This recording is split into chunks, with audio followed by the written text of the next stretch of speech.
Vancouver.mediaco.ca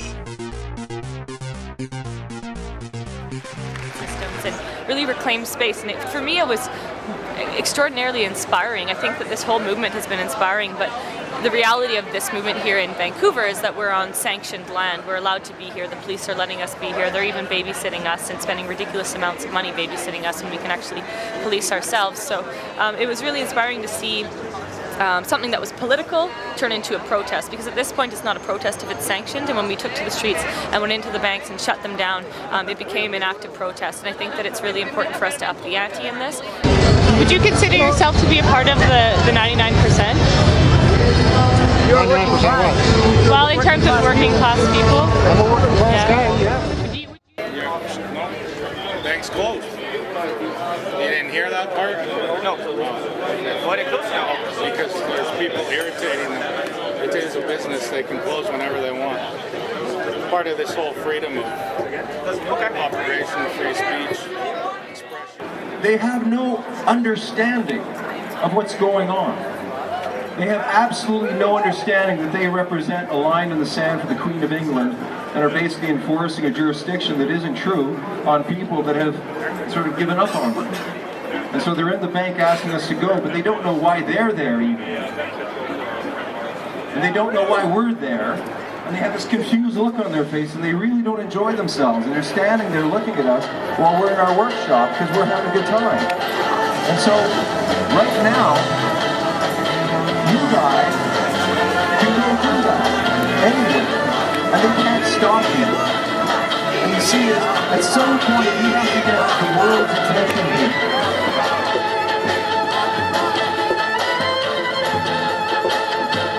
The people in that bank are part of the 99%. It loses all meaning. Like, violence is no longer a word that we can use because we've overburdened it. And if standing on a counter upsets someone, and then they say it's violent because they're upset, it just doesn't mean anything anymore. It just means that someone's unhappy. 3 years ago, I was honored to be elected your mayor of the city that I love so very much.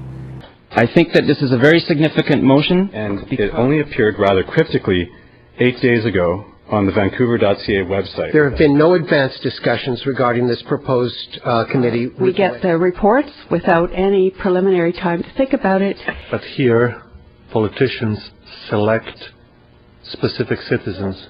I hope you'll simply move to withdraw the motion. Please pay attention to the community at large. Well, this Vision Vancouver team on council, park board, and school board. Who are all these? Who are these hacks? Man? Are they NPA hacks?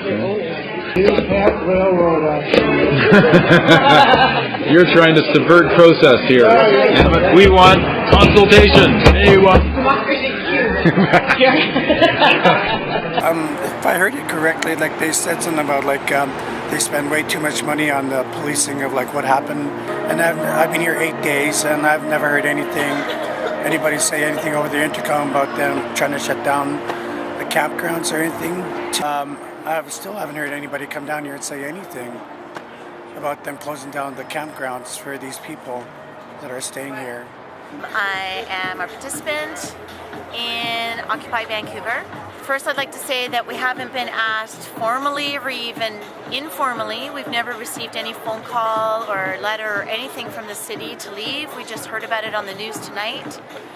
And on the news tonight, they're saying that we have been asked and have refused, which is not true. As far as anyone here knows. My name is Raven. I'm with the Occupy Vancouver. This is a real great opportunity to get the word out about what needs to be done, about sharing the wealth. And I, as a physically challenged person, I think this is really a great space. Mayor Robson, let us be here. This has been a very peaceful protest, peaceful demonstration, peaceful occupation. Let us be. Let us be in peace, in harmony. We have not done nothing to you. Please do not do any harm to us. As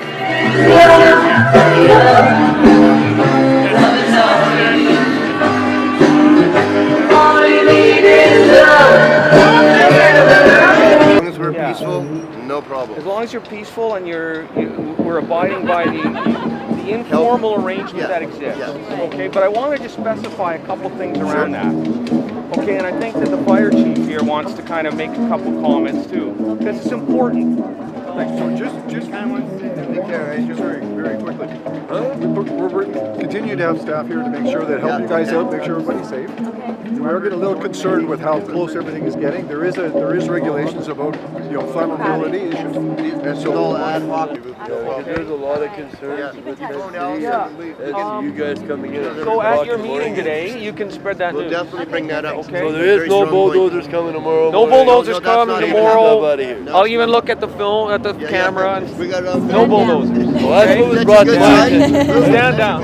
One is I heard third party that there was concern that somehow we were swooping in the city, swooping in tomorrow. No, there's none of that. Yeah, there is wild rumors flying around, but like you've heard it from the police chief, you heard it from the police representative, from the fire chief. That's not so. Let that take the annex down. We heard that maybe there's some fighting going on scene on that. I don't know. Whatever it is, that's not happening at all. We want to have a good you respect what you're doing here. The staff here, that's fine. The main thrust for talking today is to ensure that it doesn't grow any further than what our normal agreements were. So that's our perspective on it. So just so you know, I don't like talking to media, but I respect the media co-op, so that's why I'm doing it. I am heading up basically a committee, a group of people, whatever you want to call it, who are working together to create more community inclusion, everyone, because the way of building a consensus model can only be strengthened by having more people join the dialogue and the discussion. I think the police officers have been really respectful with the way they've dealt with us. As individuals, like, I'm on the same page with that. I like the way you treated us. If we do decide to oppose, it's not against you as individuals. I think you've been really great. It's just more to make a statement to the guys at top, you know? Yeah, of course, we're all a part of the 99%. This is all, Occupy Vancouver is everyone's movement, right? So I think that any action that we do is we're all a part of that 99%. That's what makes up the diversity and the difference and the diversity of tactics and the different actions we're participating in, the different issues that are close to our heart. It all is encompassed within the 99%. So yeah, I think that action is absolutely a part of the 99%, the part of Occupy Vancouver. Well, the 99% is just that. It's the 99%, and how diverse are we here? There are people here that I have almost nothing in common with, but I'm here in solidarity with them because we have one overarching theme, and that's we're dissatisfied with the way things are. People have been so generous. We've had just amazing donations from the community. Everybody's welcome to come and share food with us. You know, we'll feed anybody no matter what their social standing is.